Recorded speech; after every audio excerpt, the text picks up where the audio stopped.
Hello students, welcome back to Aritra's classroom. বন্ধুরা, আবার ফিরে এলাম অনেক দিন পর আমার চ্যানেল অরিত্রস ক্লাসরুমে। আমি রয়েছি তোমাদের সাথে অরিত্র স্যার। তো বন্ধুরা, আমি বিগত কয়েকদিন যাবৎ গত 2 সপ্তাহ আগে খুবই অসুস্থ হয়ে পড়েছিলাম। অসুস্থ হয়ে পড়ে যাওয়ার কারণে আমি শক্তিনগর হসপিটালে ভর্তি ছিলাম। তো শক্তিনগর হসপিটালে ভর্তি একদিন ছিলাম, এক রাত ছিলাম।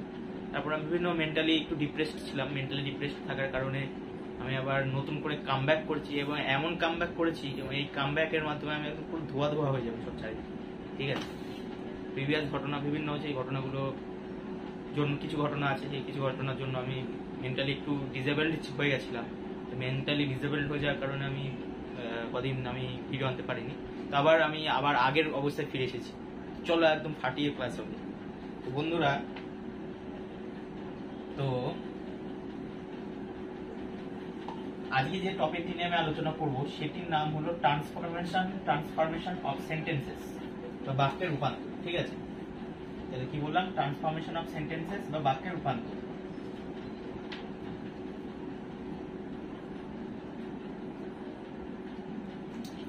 বন্ধুরা দেখো,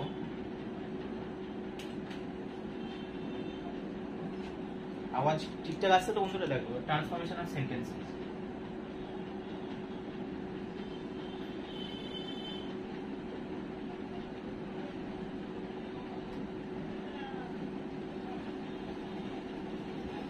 Transformation of sentences.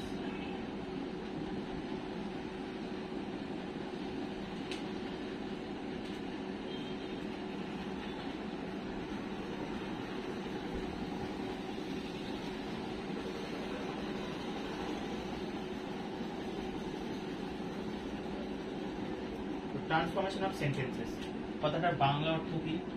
কথাটার বাংলা অর্থ হচ্ছে বাক্যের রূপান্তর।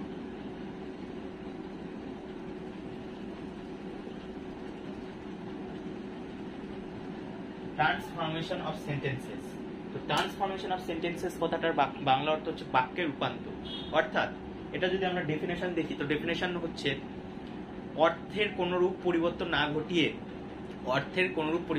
ঘটিয়ে কোন একটা বাক্যকে যখন একটি রূপ থেকে অপর একটি রূপে কনভার্ট করা হয়, that is called transformation of sentences. তো আবার আমি রিপিট করছি, বলছে অর্থগত কোন রকম পরিবর্তন না ঘটিয়ে কোন একটা বাক্যে একটি রূপ থেকে অপর একটি রূপে জাস্ট কনভার্ট করা হয় বা পরিবর্তন করা হয়, সেই প্রক্রিয়াটাকে বলা হয় ট্রান্সফরমেশন অফ সেন্টেন্সেস বা বাক্যের রূপান্তর।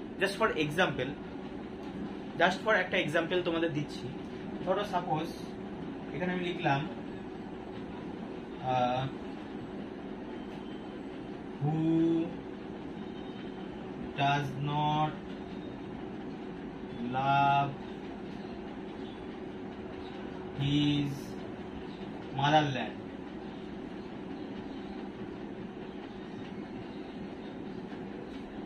Who does not love his motherland? কে না তার মাতৃভূমিকে ভালোবাসে? এটার বাংলা অর্থ হচ্ছে কে না তার মাতৃভূমিকে ভালোবাসে। তো দেখো,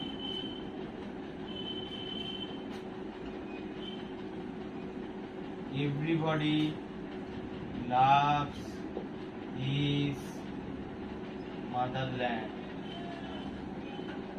দেখো, ভালো করে নোটিস করো, এই যে দুটো সেন্টেন্স, এটা একটা সেন্টেন্স, এই লাল কালি দিয়ে নীল কালি দিয়ে একটা সেন্টেন্স। এই দুটো সেন্টেন্সের মানে দেখো এক, বা অর্থটা এক। কিরকম বলছে? Who does not love his motherland, কে না তার মাতৃভূমিকে ভালোবাসে। আর এইটার উদাহরণ কি? এটা কি বলছে? প্রত্যেকেই তার মাতৃভূমিকে ভালোবাসে। তাহলে এই দুটো অর্থ তো এক, অর্থগতভাবে দুটো বাক্য এক, কিন্তু দেখো এইটা একটা রূপ, এটা একটা রূপ, এইটা একটা সেন্টেন্স, এটা একটা সেন্টেন্স। এই লাল কালিটা একটা সেন্টেন্স, আর এই যে নীল কালিটা একটা সেন্টেন্স, এই নীল কালিটা একটা সেন্টেন্স। ঠিক আছে, এই লাল কালি সেন্টেন্সটাকে কি বলা হয়? এটাকে বলা হয় ইন্টারোগেটিভ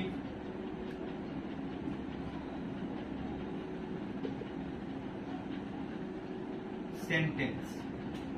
লাল কালিটাকে বলা হয় ইন্টারোগেটিভ সেন্টেন্স, আর এই নীল কালি যে সেন্টেন্সটা, এটাকে বলা হয়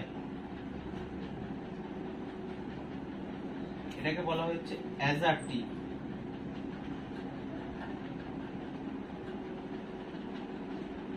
অ্যাজার্টিভ সেন্টেন্স। তাহলে এই দেখো দুটো বাক্য কিন্তু অর্থগতভাবে এক, কিন্তু এই দুটো বাক্য অর্থগতভাবে এক হলো একটা আর একটা রূপান্তর, জাস্ট ফর একটা চেঞ্জ করে দিচ্ছি। তাহলে দেখো বলছে অর্থের কোনরূপ পরিবর্তন ঘটেনি। দেখো অর্থে কিন্তু কোনরূপ পরিবর্তন ঘটে, কিন্তু যখন কোনো একটা বাক্যকে একটা রূপ থেকে অপর একটি রূপে কনভার্ট করা হয় তখন তাকে বলা হয় ট্রান্সফরমেশন অফ সেন্টেন্সেস, অর্থাৎ ট্রান্সফরমেশন অফ সেন্টেন্সেস। এই দুটো, এই যে এইটা হচ্ছে ট্রান্সফরমেশন, এই দুটো হচ্ছে ট্রান্সফরমেশন অফ সেন্টেন্সেস হয়ে গেল। এটা একটা রূপ ইন্টারোগেটিভ সেন্টেন্স বা প্রশ্নবোধক বাক্য, আর এটা হচ্ছে এভরিবডি লাভস অ্যাজার্টিভ সেন্টেন্স বা এটা এক প্রকার সরল বাক্য বলতে পারে। ঠিক আছে, এটা জাস্ট ফর এক্সাম্পল। তো কতগুলো ভাগ রয়েছে, তো যেমন ধরো ট্রান্সফরমেশন অফ সেন্টেন্স বিভিন্ন রয়েছে, যেমন হচ্ছে অ্যাফার্মেটিভ টু নেগেটিভ রয়েছে, নেগেটিভ টু অ্যাফার্মেটিভ রয়েছে। ঠিক আছে, অ্যাফার্মেটিভ অ্যাডজেক্টিভ যা খুশি বলতে পারো, অ্যাফার্মেটিভ বা অ্যাডজেক্টিভ টু নেগেটিভ। ঠিক আছে, চেঞ্জেস অফ ডিগ্রি। ঠিক আছে, ঠিক আছে, এগুলো রয়েছে। তারপর হচ্ছে আরো ভাগ রয়েছে, সেন্টেন্সেস সিম্পল, কমপ্লেক্স, কম্পাউন্ড রয়েছে, সব পড়াবো আস্তে আস্তে। তো এটা চলো দেখা যাক।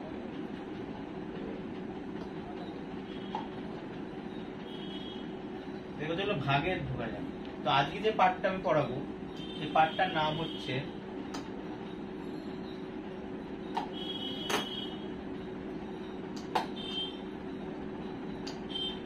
আজকের পার্টটার নাম হচ্ছে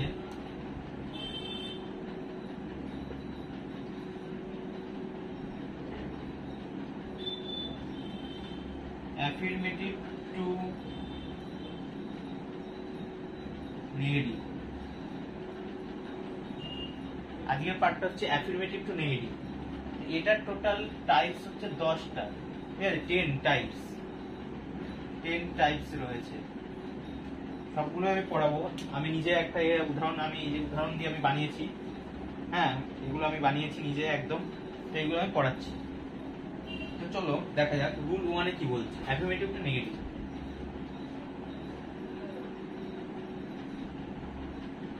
রুল 1, চলো রুল 1 এ কি বলছে দেখা যাক। বলছে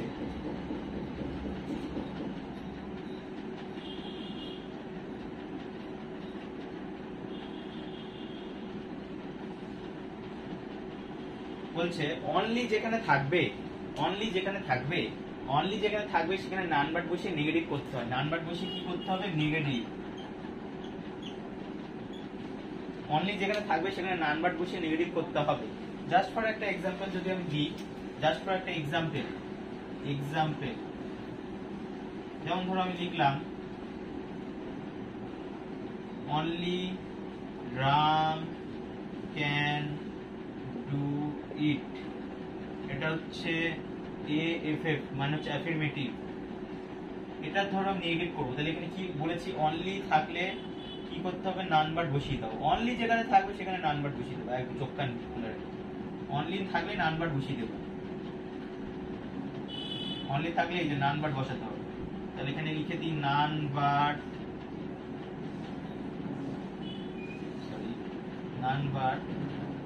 রাম ক্যান ডু ইট। তাহলে only Ram can do it, এই কথাটা মানে কি? শুধুমাত্র Ram, only Ram can do this word বা ডু ইট, অনলি শুধুমাত্র রাম এটা করতে পারে। তাহলে এটা কি? নান বাট রাম ছাড়া এই কাজটা কেউ করতে পারে না। তাহলে দুটো উদাহরণ আছে কিন্তু দুটো আলাদা। তাহলে এটা হচ্ছে অ্যাফার্মেটিভ আর এটা হচ্ছে নেগেটিভ। এনইজি লিখে দিলাম শর্টকাট। ঠিক আছে, তাহলে একটা হচ্ছে অ্যাফার্মেটিভ বলে, একটা নেগেটিভ বলে। তাহলে এটা চলে গেল রুল 1। চলো এবার রুল 2টা দেখা যাক বন্ধুরা।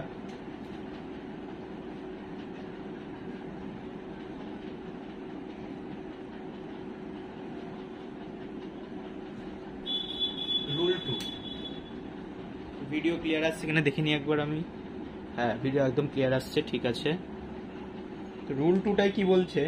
দাঁড়াও 1 মিনিট দাঁড়াও। না, এটা এইভাবে ঠিকই আছে। হ্যাঁ, রুল 2টাই কি বলছে দেখো। তো রুল 2টা প্রথমত গেল হচ্ছে অনলি বা অ্যালোন থাকলে ওখানে বললাম নান বাট বসাতে। ও আরেকটা এটা উদাহরণ দেওয়া যেতে পারে, এটা হচ্ছে 1, এটা 2। অনলি দ্য রিচ, অনলি কি আছে উদাহরণটা? দ্বারা আমি নিজে বানিয়েছি, দেখি। Only the rich can afford such luxury। তো এটার করলে কি হবে? এটা করলে হবে none but the rich can afford such luxury.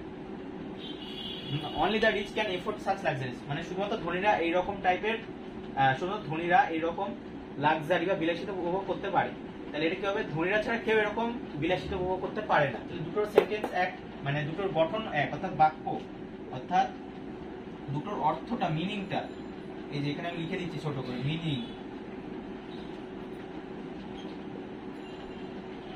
মিনিংটা সেম, মিনিং সেম, কিন্তু তারা দুটো আলাদা। প্রথমটা কি? প্রথমটা হচ্ছে অ্যাফার্মেটিভ আর পরেরটা নেগেটিভ। ঠিক আছে, তো দেখে নিয়েছো।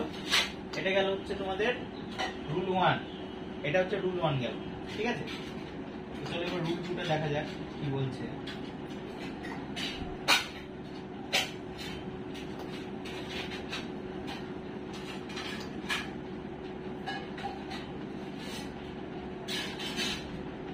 তো ভিডিও আশা করি দেখি আরেকবার ঠিকঠাক আসছে।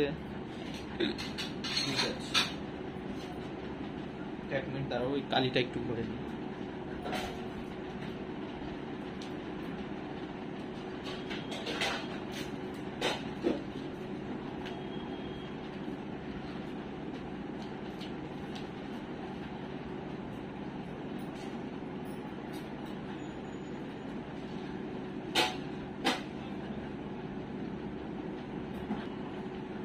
তো বন্ধুরা কালি করে নিলাম। এবার দেখো রুল 2।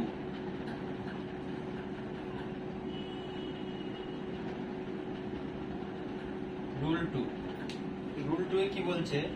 বলছে কোন একটা সেন্টেন্সের মধ্যে যদি ক্যান নট বাট থাকে, সরি ক্যান নট বাট না, হ্যাঁ rule 2 can not but, must, sorry কোন একটা সেন্টেন্স যদি মাস্ট থাকে, মাস্ট, কোন একটা সেন্টেন্স মাস্ট থাকে, তাহলে সেটা নেগেটিভ করতে গেলে ক্যান নট বাট বসাতে হয়।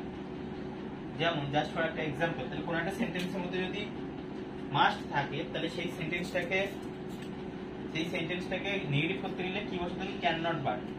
যেমন এক্সাম্পল যদি দিই একটা, ধরো উই মাস্ট লার্ন ইংলিশ। এটা আমি ধরো নেগেটিভ, এটা ধরো এটা তো অ্যাফার্মেটিভ রয়েছে, তাহলে এটা আমি নেগেটিভ করব। তাহলে এটা নেগেটিভ করতে কি করতে হবে? উই ক্যান নট বাট, এই যে লার্ন ইংলিশ, এটা উচিত দিলেই হয়ে যাবে। তাহলে we must learn English, we can not but learn English, এটা হয়ে গেল হচ্ছে নেগেটিভ। ঠিক আছে, রুল 2 কমপ্লিট। তাহলে এবার চলো এবার রুল 3 দেখা যাক। রুল 2 কমপ্লিট, এবার চলো রুল 3 দেখা যাক। বলছে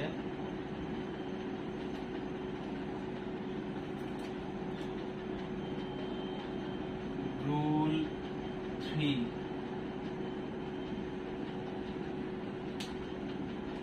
রুল 3 বলছে কোন একটা সেন্টেন্সের মধ্যে যদি কোন একটা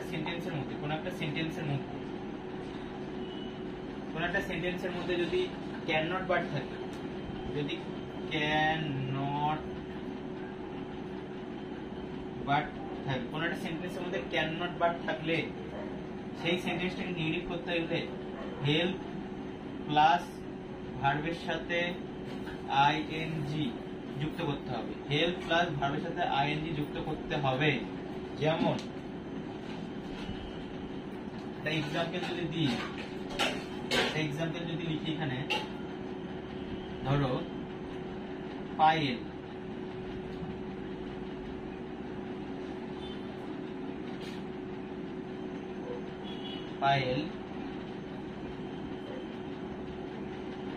cannot but love Kiran। কি হচ্ছে? Payel cannot but love Kiran। এটাকে যদি আমি নেগেটিভ করতে চাই, তাহলে এই সূত্রটা অ্যাপ্লাই করতে হবে। হেল্প প্লাস ভার্বের সাথে আইএনজি, তাহলে এখানে লিখে দিই পায়েল কান্ট হেল্প লাভিং কিরণ। তাহলে এখানে কি হয়ে গেল, রুল 3 বলছে কি ক্যান নট বাট, কোন একটা সেন্টেন্সের মধ্যে যদি ক্যান নট বাট থাকে সেই সেন্টেন্সটাকে নেগেটিভ করতে গেলে, সেই সেন্টেন্সটাকে নেগেটিভ করতে গেলে অবশ্যই হেল্প প্লাস ভার্বের সাথে আইএনজি যোগ করতে হবে। এটা হচ্ছে অ্যাফার্মেটিভ সেন্টেন্স আর এটা হচ্ছে নেগেটিভ। নেগেটিভ করতে গেলে কি হলো, Payel can not help loving Kiran. ঠিক আছে, এটা হয়ে গেল হচ্ছে রুল 3। তো এবার চলো রুল 4টা দেখা যাক কি বলছে, এটা তোমরা দেখে নাও। বুঝা গেল?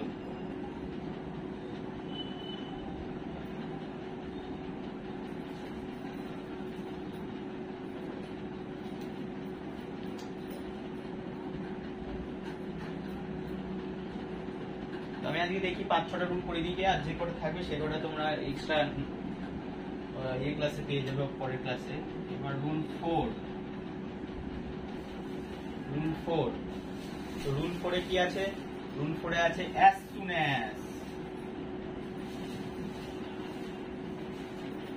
as soon as থাকলে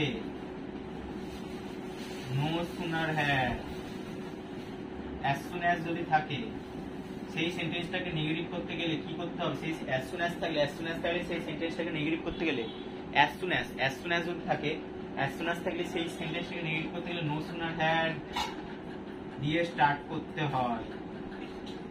no sooner had দিয়ে স্টার্ট করতে হয়। যেমন একটা ধরো এখানে আমি একটা উদাহরণ লিখেছি, rule 4 as soon as no sooner had plus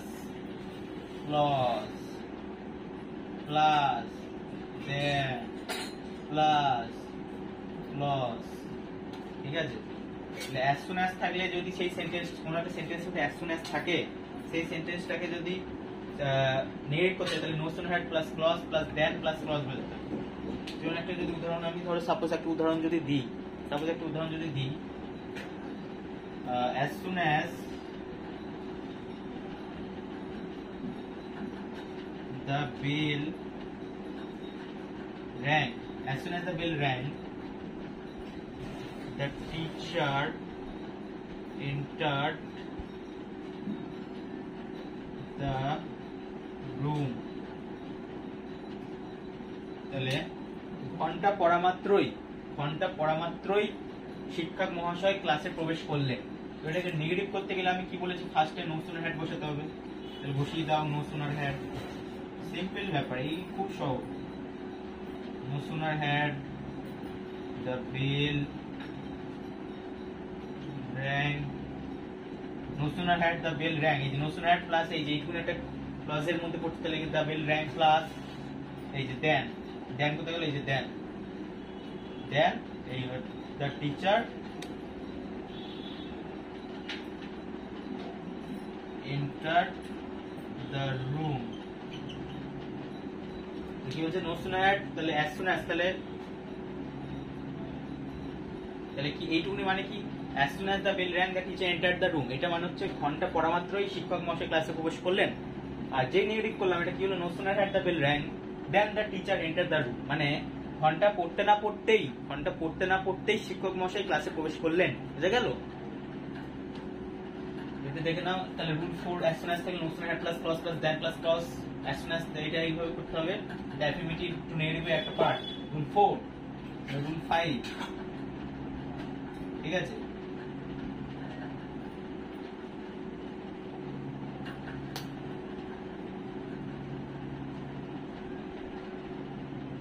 এবার হচ্ছে কি করব, রুল 5 করাবো। রুল 5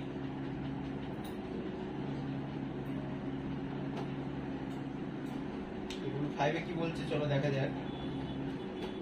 রুল 5-এ ধরো কোন একটা সেন্টেন্সের মধ্যে অলওয়েজ রয়েছে,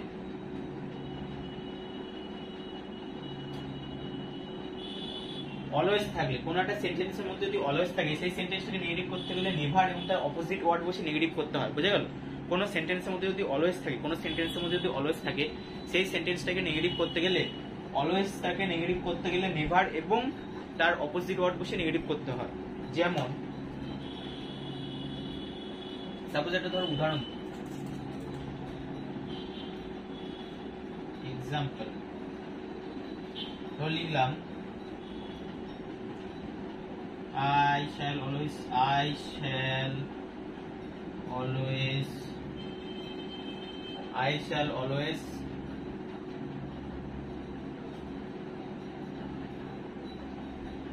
remember you. আমি সর্বদা তোমাকে মনে রাখবো। এটা নেগেটিভ করলে কি হবে? কি হচ্ছে অলওয়েজ থেকে নেভার তাহলে বসিয়ে দাও, যেটুকু আছে যা আছে তাই। I shall never এবার রিমেম্বার এর অপোজিট ওয়ার্ড কি? forget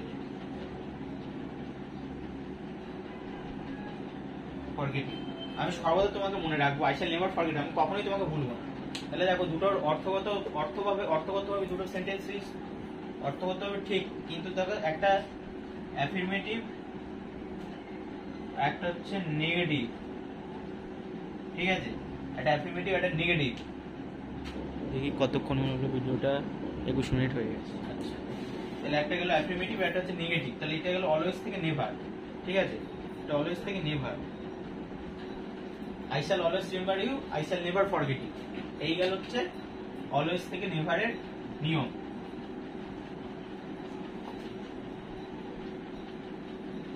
এরপর চলো রুল 6 দেখা যাক কি আসে। রুল 6 আমার একটা জিনিস বানানো আছে। ধরো অপোজিট তার আগে নো বা নেভার বসে নেগেটিভ করা। কি হচ্ছে অপোজিট ওয়ার্ড এবং তার আগে নো বা নেভার বসিয়ে নেগেটিভ সেন্টেন্স করা হয়। অপোজিট ওয়ার্ড এবং তার আগে নো বা নেভার বসিয়ে নেগেটিভ সেন্টেন্স করা হয়। যেমন ধরো একটা উদাহরণ আমি যদি দিই, এখানে ধরো আমার একটা উদাহরণ বানানো আছে, ম্যান ইজ মর্টাল। এটা কি হবে? Man is not immortal. Bangla মানে কি? মানুষ হয় মরণশীল, তাহলে মানুষ অমরণশীল নয়। মানুষ হয় মরণশীল, তাহলে মানুষ অমরণশীল নয়, ঠিক আছে? মানুষ হয় মরণশীল, মানুষ অমরণশীল নয়।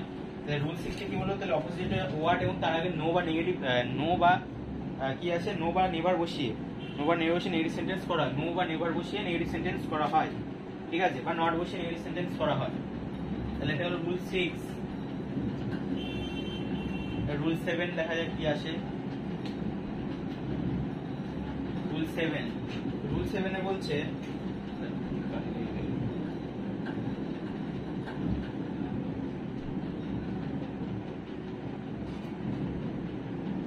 রুল 7 এ কি বলছে? রুল 7 এ বলছে কোশ্চেন সেন্টেন্স অর্থাৎ প্রশ্নবোধক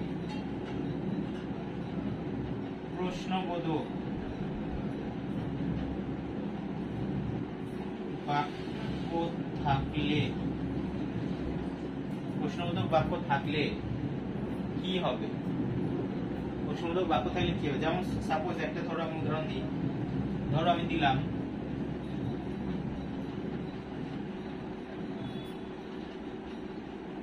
everybody loves, ওই প্রথমটাই, ঠিক আছে? প্রথম যেটা একদম আমি ক্লাসের শুরুতে এক্সাম্পল দিয়ে শুরু করেছিলাম সেইটাই। everybody loves his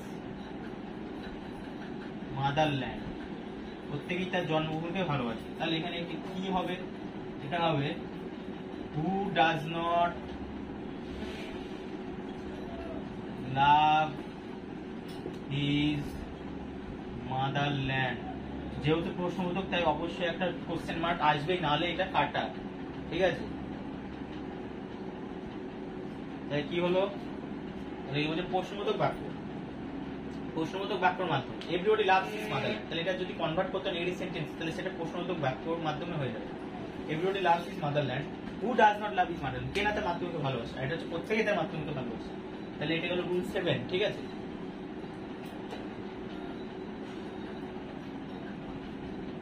চলো ঝপাঝপ দুটো আর তিনটে আছে। রুল এবার 8, তাই তো?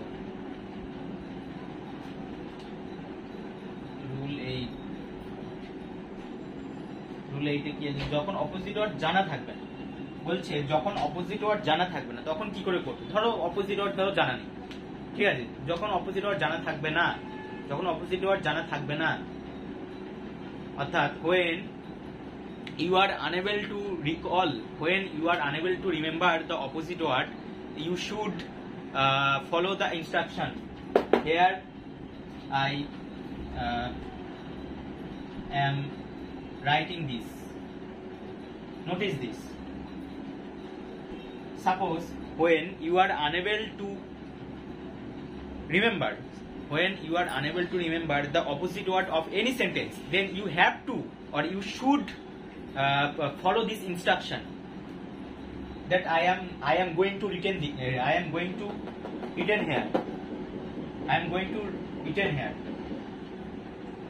যেমন ধরো, you are a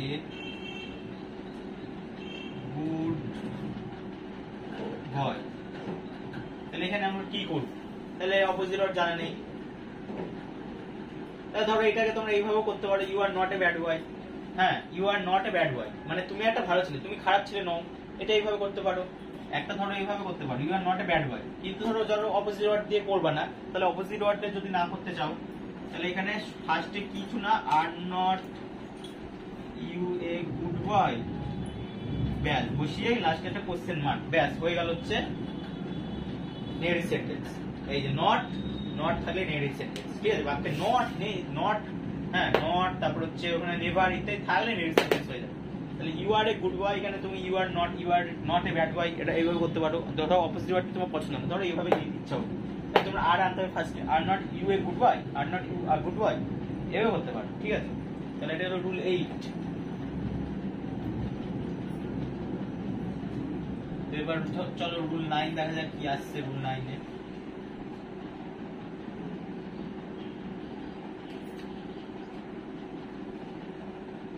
রুল 9 এ বলছে অ্যাডজেক্টিভের ডিগ্রি চেঞ্জ। অ্যাডজেক্টিভ এর ডিগ্রি চেঞ্জ করিয়া, অ্যাডজেক্টিভের ডিগ্রি চেঞ্জ করে, ঠিক আছে? করিয়া লিখলাম সাধু ভাষায়। ধরো লিখলাম চেন্নাই ইজ দ্য কি আছে উদাহরণটা? Chennai is the biggest port. আচ্ছা, Chennai is the biggest port in India. তাহলে ধরো এটা একটা অ্যাফার্মেটিভ সেন্টেন্স বা সরল বাক্যে রয়েছে, তাহলে এটাকে যদি আমি অ্যাডজেক্টিভের মাধ্যমে ডিগ্রি চেঞ্জ করে কি করে পরিবর্তন করবো? দেখো, সেই ডিগ্রি চেঞ্জের নিয়ম মনে করো। ডিগ্রি চেঞ্জের নিয়ম আমি কি বলছিলাম? এরকম যদি থাকে তাহলে ফার্স্টে নো আদার আনতে হয়। No other port in India, no other port in India is so big as Chennai, ঠিক আছে? তাহলে Chennai is the biggest port in India, তাহলে এটা কি হবে? No other port in India is so big as বা is as big as Chennai. দেখ, এটা ইজ, এটা না দিলেও চলবে, এখানে সুন্দর লাগার জন্য এটা দিতে হয় একটা ভার্ব, ঠিক আছে? তো এটা হলো রুল 9, কি করে কম্পারিজন অফ ডিগ্রি চেঞ্জ, ঠিক আছে? এটা তোমরা দেখে নাও। তো চলো এরপর এটা দেখা হয়ে গেল। এবার রুল 9 থেকে রুল 10, এটি আমার লাস্ট। ভিডিওটা কত লেন্দি হলো? 29 মিনিট। আপনার ভিডিও হয়ে যাবে। তো দেখো রুল 10 এ কি বলছে, রুল 10 এ কি আছে?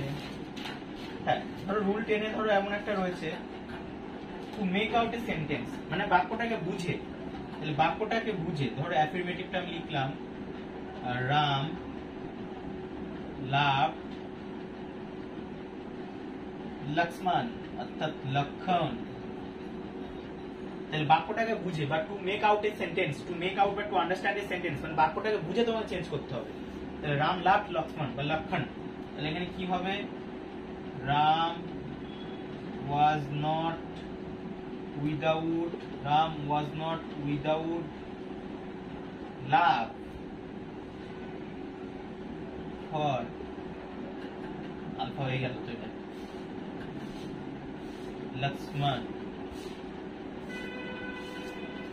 বুঝলা? মানে বলছে to make out a sentence, মানে বাক্যটাকে বুঝে তোমাকে চেঞ্জ করতে হবে। রাম লাভড লক্ষ্মণ, রাম লক্ষ্মণকে ভালোবাসতেন। Ram was not without love for Lakshman. ঠিক আছে, তাহলে এটা চলে গেল রুল 10। তাহলে বন্ধুরা এই ছিল আমার আজকের total concept about affirmative to negative sentence and transformation of সেন্টেন্সের এটা ভাগ। এটা হচ্ছে পার্ট 1, লিখে দিচ্ছি পার্ট 1। এটা গেল হচ্ছে পার্ট 1 ট্রান্সফরমেশন অফ সেন্টেন্সে বাক্য রূপান্তর affirmative to negative sentence. Rule 10টা রুল ছিল এইটার। তো এই ছিল আজকের ভিডিও। তো বন্ধুরা অবশ্যই তোমরা আমার ভিডিওটিকে এইভাবেই গ্রো করতে থাকো এবং ভালো লাগলে অবশ্যই একটু করে লাইক করবে, কমেন্টস বেশি বেশি করবে। তোমাদের যদি কোনো রকম কনফিউশন হয় ইংলিশ গ্রামারের তাহলে অবশ্যই আমাকে বলবে, আমি যথাসম্ভব চেষ্টা করবো তোমাদের ক্লিয়ার্স গুলো বা তোমাদের ডাউটস গুলো ক্লিয়ার করে দেওয়ার। ঠিক আছে, তো এই ছিল আজকের ভিডিও। Thank you.